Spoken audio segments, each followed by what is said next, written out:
In the last almost 10 years of my corporate career, I have lived and worked in India, of course, also in US, Hong Kong, and Singapore. And in today's video, I'm going to be sharing a lot about my experiences in working in each of these countries, the differences, the similarities, and what I've learned from each of these experiences. So let's get started.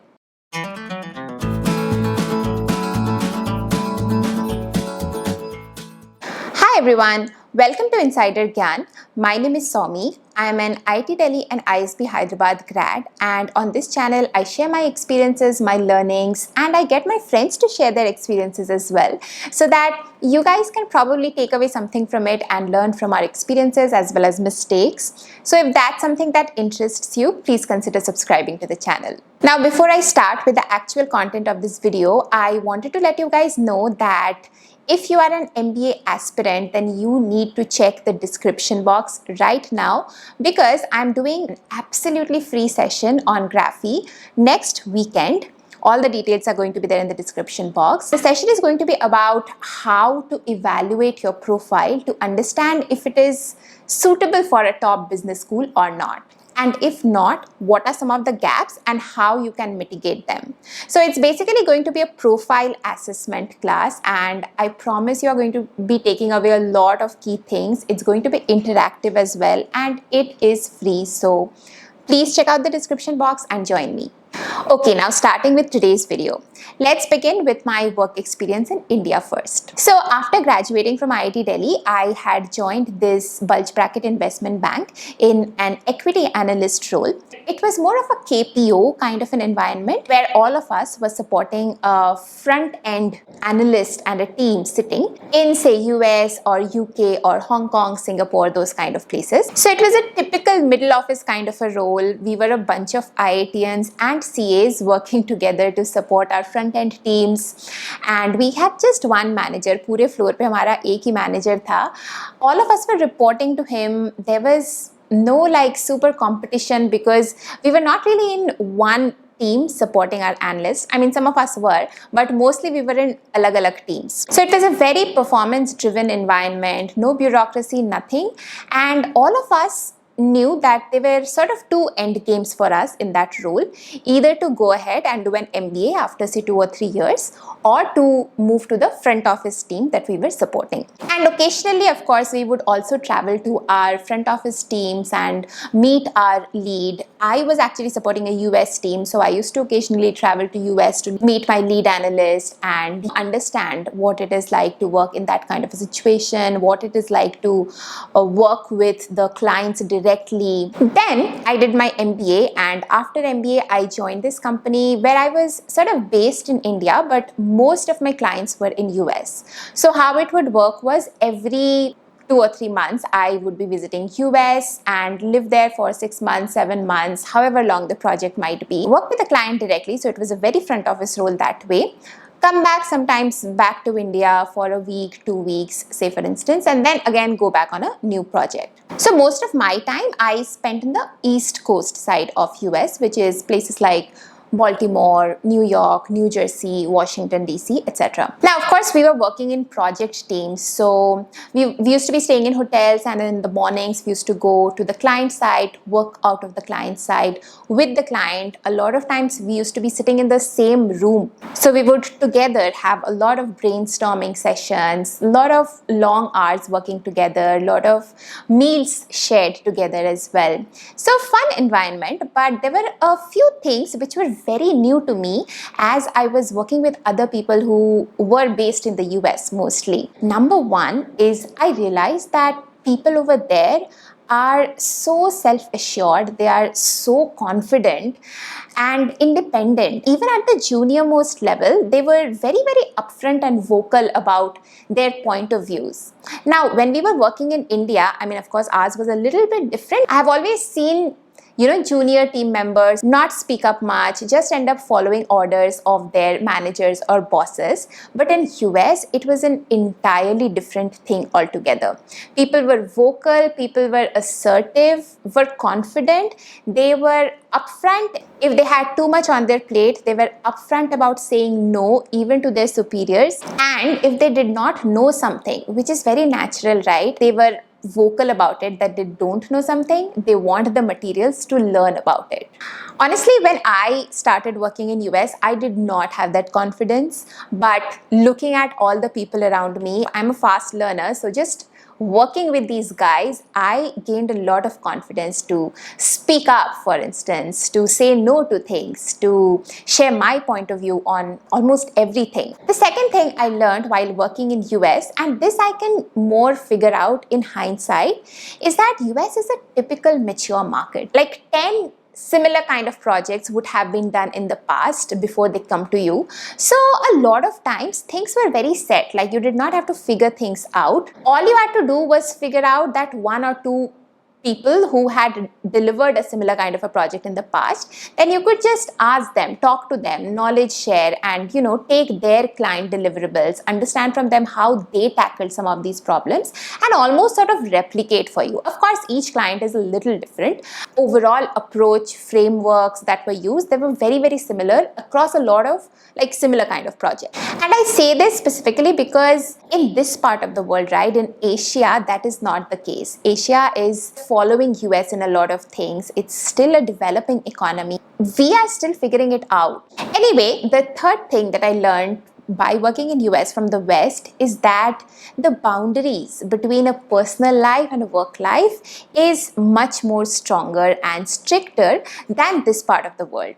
Like when I was working in India, I obviously was very pally and friendly with all my colleagues, and we used to go for parties outside our office hours. Sometimes we used to go for shopping with my girlfriend. So we had that kind of a relationship, but it's not very similar in US. People respect each other's boundaries, and colleagues are mainly just colleagues, and then you have friends and life outside of your work life, which I think is very, very cool. I mean, especially it works out great for an introvert like me.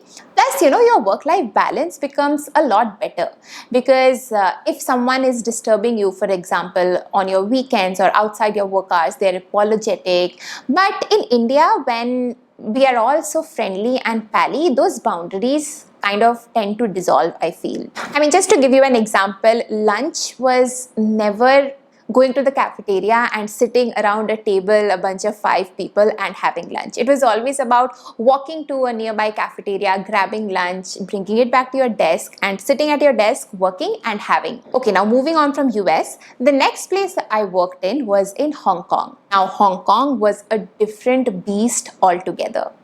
On one side, it is the financial hub of Asia. So a lot of companies had their headquarters in Hong Kong, especially the financial services companies. But on the other side, the cultural aspect in this area is so strong. First thing that hit me like a brick as soon as I started working in Hong Kong was the language issue, because from Hong Kong you serve mostly clients in China and also local Hong Kong clients, which meant that there was a very strong need for you to know the local language. A lot of times what would happen is, especially if a project is being delivered in China or for a Chinese office, they would have strict requirements about 50% local candidates, or our team needs to have like 2 people who can speak the local language. And forget about those kind of requirements, even projects where there were no such kind of requirements, which were mainly in Hong Kong. Over there as well, we used to run into executional issues, like we are doing a project and we want to work with some local subject matter experts in that area. When we would try to talk to them, that person would probably not know English very well. So what it meant was, I needed to have a local candidate anyway on my team who could actually talk to that person and get that knowledge out, because there was no way I could do that as a foreigner. And the other language issue that I used to face personally coming from India and US was the local resources over there. Mostly the junior team members are local resources who have studied from local universities. Those people did not have a very strong English, like their grammar used to be off a lot of times. Being in a field like consulting, I was used to taking a look at perfect decks, perfect grammar, everything is on point, all boxes formatted. That quality control went for a toss. Like, I remember as a manager, I used to spend so much of my time just correcting the grammar and the English of those decks. And you can't blame anyone, right? Because it's their local language, and for them, of course, maybe it doesn't matter, and maybe for the client also it doesn't matter as much. But I, being a manager, I couldn't let that happen. And especially if the other client is not a local client, but they had someone from US or UK coming in, they were the direct stakeholders we were dealing with. Absolutely no way we could have let like wrong grammar on a deck. The second thing I realized while working over there is, firstly, consulting was very, very new and not as mature in Hong Kong yet, which meant there were a lot of basic projects that we were doing, which also meant that a lot of projects that were coming to us were very, very new. There was no similar kind of work that had been done in the past, which meant for me that I had to figure everything out from scratch. I think it was a very, very good learning experience because it gives you a lot of opportunities to prove yourself. But if you are looking for a chill kind of a job, then you might not really enjoy working in consulting in a place like Hong Kong. Because literally a lot of ownership, a lot of initiative, a lot of going out of my way played a role, because I had some of those relationships from US and I was working the same firm just in Hong Kong location. So I was able to pick up the phone and call some of my previous colleagues and try to understand from them, hey, have you heard of this kind of a project? Do you know of anyone who has done this kind of work before? Can I take some ideas, knowledge share? So that was helpful. But a lot of executional challenges in Hong Kong as well. I'm not sure if it is because it's serving China. Just to give you an example, data over there, data records over there were very, very patchy, not very well maintained. So whenever we were doing a project where we had to get data, if we use 3 different sources, the data would be like all over the place. It would not match at all. So then we would always have to go back to subject matter experts and understand what is the reality on ground. But the greatest thing about working in Hong Kong is that it is serving a market like China, which is so huge, and a lot of Western money is coming into that place. So most of the companies have APAC as their next growing area. So they would invest quite a bit in making these offices in Hong Kong or Singapore stronger.